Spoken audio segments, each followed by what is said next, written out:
Louis Armstrong had played for kings and presidents, but the person waiting for him backstage in Africa was someone whose name no record label had ever printed.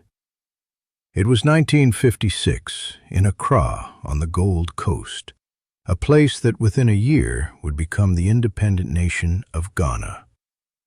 Louis Armstrong had arrived as part of a tour that would take him across the continent, but nothing in his long career had quite prepared him for what greeted him when his plane landed.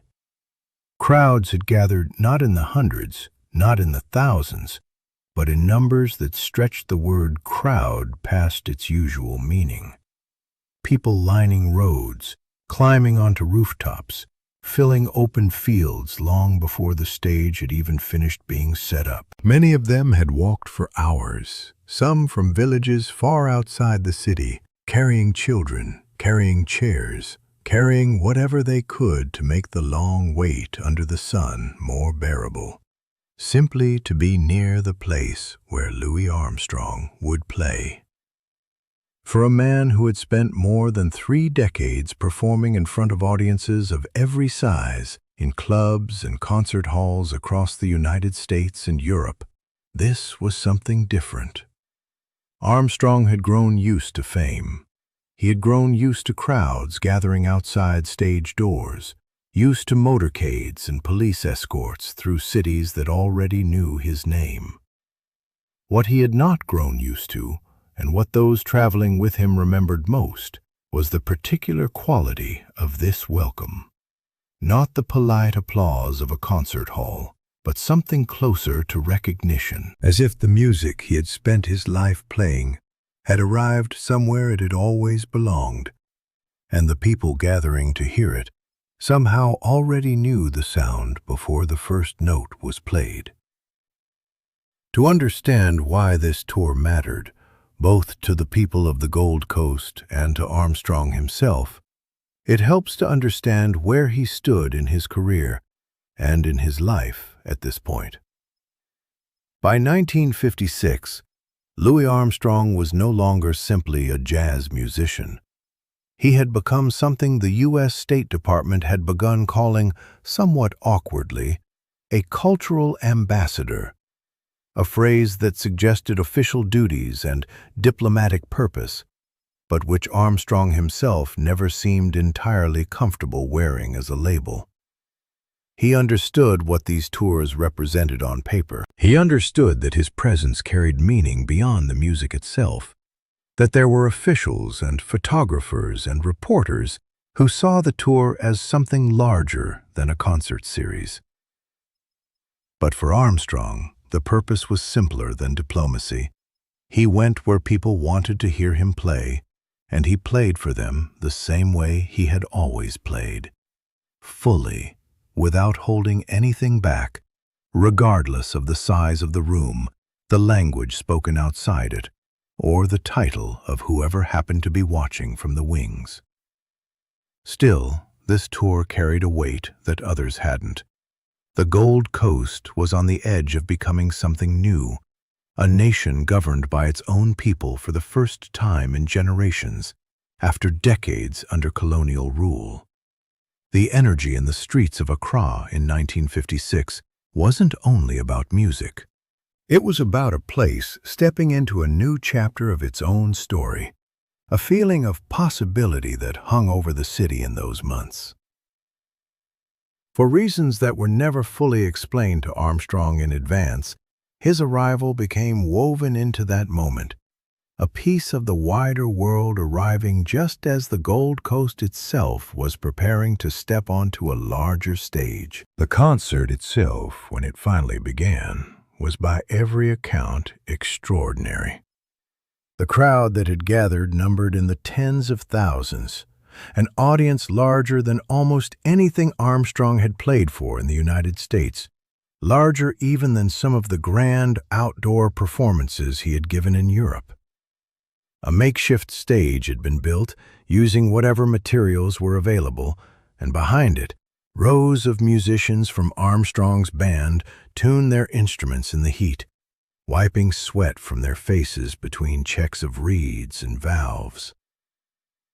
When his trumpet sounded for the first time, the response wasn't just applause, it was something closer to a wave, a physical movement through the crowd, as thousands of people who had perhaps only ever heard his music on scratchy radio broadcasts late at night through static and distance now heard it in person, filling the air around them, vibrating through the ground itself. For nearly 2 hours, Armstrong and his band played as the sun moved lower over the city, the light turning gold and then a deep orange across a sea of faces that stretched further than anyone could clearly see from the stage.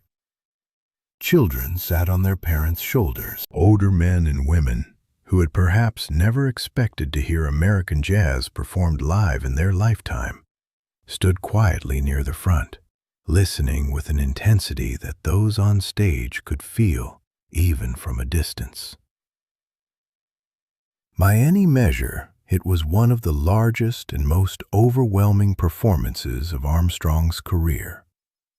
But it wasn't the concert that Armstrong would talk about most in the years that followed, when people asked him about his time in Africa. Backstage, in the loose sense that the word applied to a stage built quickly for an outdoor crowd of this size, there was a small tent where Armstrong and his band rested between sets, away from the worst of the heat, drinking water and resting their lips before the second half of the show. It was here, in the relative quiet just behind the curtain wall, with the noise of the crowd reduced to a distant hum, that Armstrong noticed a young man standing slightly apart from the local officials and organizers who had gathered to greet him. The young man's name was Kofi Mensah. He was around 20 years old, a drummer from a town several hours outside Accra, where he had grown up playing in the highlife bands that filled the dance halls and street celebrations of the region, a style of music built on guitars, horns, and layered rolling rhythms that had been shaping the sound of West Africa for decades, blending older traditions with newer instruments brought by sailors and traders passing through coastal towns. Kofi had heard about Armstrong's visit weeks earlier, the way most people in the region had, through word passed from town to town, through a handful of records that had somehow made their way to a local radio station, through rumors that grew larger with each retelling, until it seemed as though half the country had decided, independently, to make the journey to Accra. Kofi had not been invited backstage. He had simply found his way there, the way determined young musicians sometimes do, slipping past the edges of an event where the official guest list mattered less than persistence and a calm, unhurried walk that suggested he belonged exactly where he was. He had brought with him a small hand drum, the kind used in the highlife groups he played with back home, not to perform, exactly, but because he rarely went anywhere without it. It had simply become part of how he carried himself through the world, the way some people carry a hat or a walking stick. Armstrong noticed him the way he often noticed people at the edges of a room, not because Kofi had done anything to draw attention, but because Armstrong had spent a lifetime paying attention to musicians, even ones who weren't on a stage, even ones standing quietly near a tent flap trying not to be asked to leave. He saw the drum. He saw the way Kofi held it, loosely, the way someone holds something they've carried for so long it no longer feels like an object at all, but more like an extension of the arm itself. What happened next was never planned, and none of the officials standing nearby seemed entirely sure what to do about it. Armstrong gestured toward the drum and asked, through the slight confusion of language and translation, whether Kofi would play something for him. Kofi later described feeling, in that moment, something close to disbelief.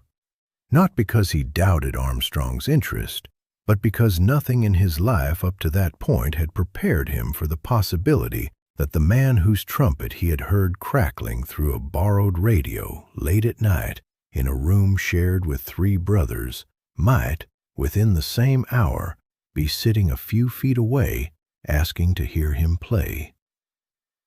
He played. It wasn't a long performance, just a few minutes, a rhythm rooted in the high-life patterns he had grown up with, the kind of pattern that accompanied dancing, celebration, the rhythm of everyday life in towns where music wasn't separate from the rest of living, but woven directly into it, into weddings and harvests and the simple act of walking home in the evening.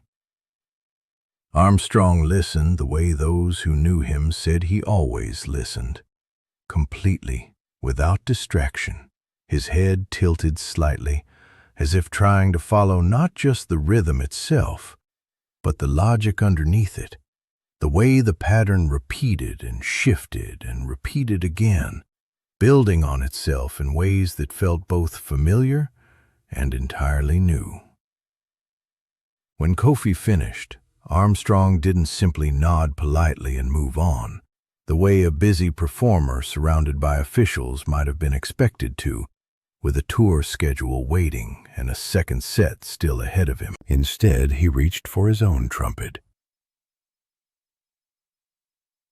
What followed was something that none of the photographers present that day managed to capture, and that exists now only in the memories of those who happened to be standing close enough to the tent to see it. Armstrong began to play, quietly, almost experimentally, a phrase that echoed the rhythm Kofi had just played, translated onto the trumpet, the notes bending and sliding in a way that mirrored the drum's pattern almost exactly. Kofi, after a moment of hesitation, picked up the rhythm on his drum again, adjusting it slightly to fit what Armstrong was playing, the two of them circling around the same idea from 2 completely different directions. For a few minutes, in a tent behind a stage in Accra, 2 musicians from opposite sides of the world, one of them world famous, his face known on record sleeves and movie posters, the other unknown outside his own region, his name known only to the people in his hometown, found a way to play together without a single word of shared language, without rehearsal, without anyone telling either of them what to do.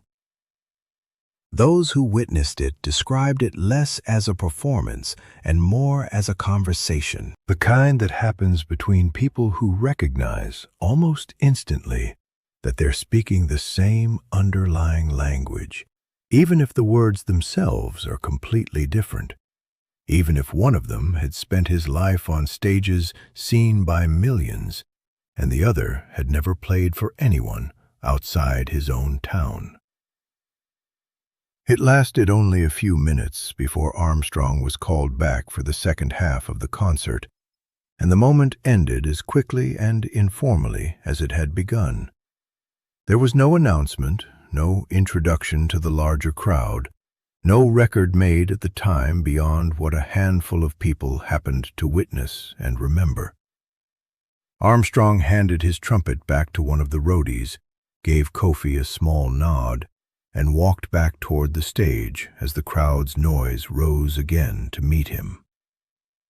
But for Kofi Mensah, those few minutes changed the shape of his life. He returned to his hometown not as someone who had simply seen Louis Armstrong from a distance, the way so many others that day had, but as someone who had played alongside him, however briefly, however informally. The story followed him for the rest of his career, told and retold among musicians in the region, growing into something close to local legend, a small piece of history that existed almost entirely outside the official record of Armstrong's tour, known only to those who had heard Kofi tell it himself, usually with his hand drum resting on his lap as he spoke.